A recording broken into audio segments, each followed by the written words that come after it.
Et vous avez été explicite sur vos explications sur cette crise financière mondiale et puis comment est-ce que la République démocratique du Congo doit s'y tenir pour y faire face. Et nous sommes presque à la fin, nous allons nous quitter bientôt, mais avant de nous séparer, vous ne pouvez pas ne pas manquer un mot pour notre échange de ce soir. Oui, monsieur le journaliste, je crois qu'à chaque fois, je suis toujours heureux de vous rencontrer. Et ce que je dois dire, c'est que la vie économique, la vie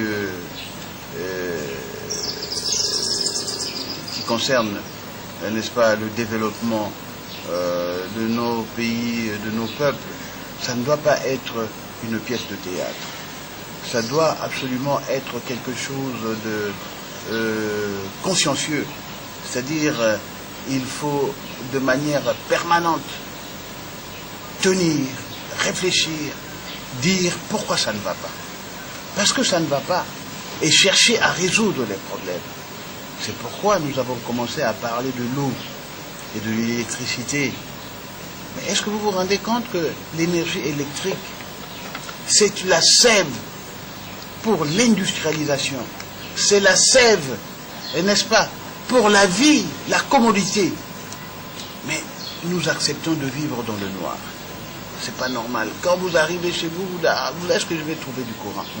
Non, c'est pas normal. C'est pas normal, bon sang. Et l'eau? L'eau, mais écoutez, quand nous faisions des élections, la campagne électorale, mais j'allais dans des cités où il n'y avait pas d'eau. Où les gens buvaient de l'eau insalubre. Et ils trouvaient ça normal. Mais ce n'est pas normal. Et principalement, en ce qui concerne les responsables, ils doivent se dire que ce n'est pas normal que les gens boivent cette eau-là.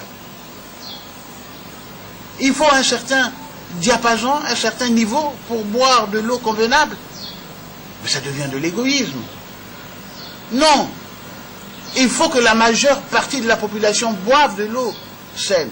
D'ailleurs, toute la population. Un des critères essentiels, c'est que quand on peut donner de l'eau salubre à sa population, c'est comme quand on peut nourrir sa population. Non. Des crises alimentaires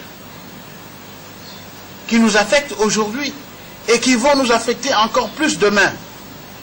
Alors que nous avons, n'est-ce pas, nous sommes dans un pays où tout pousse. Mais pourquoi?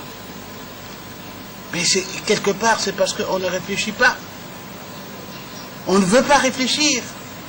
Mais alors, qu'est-ce qu'il faut faire? À chaque fois, on est nommé pourquoi? On est nommé pour être content de sa nomination, du poste qu'on vous attribue. Mais pourquoi faire, mon ami? Pourquoi? Et c'est pourquoi chaque fois je me remets en question. Pourquoi suis-je parlementaire? Mais je ne peux pas, au jour d'aujourd'hui, seul, rafistoler des routes. Mais je n'ai pas l'argent pour ce faire. Mais pourquoi? Pourquoi cela? Mais nous devons à chaque fois nous remettre en question. Nous devons à chaque fois nous interroger sur la petite portion du pouvoir qu'on nous confère. Alors, c'est pour bien faire. Sinon, alors, il faut dire que nous ne faisons pas. Honorable Oscar Guimard, merci de nous avoir accordé ce temps et d'avoir partagé ce que vous aviez.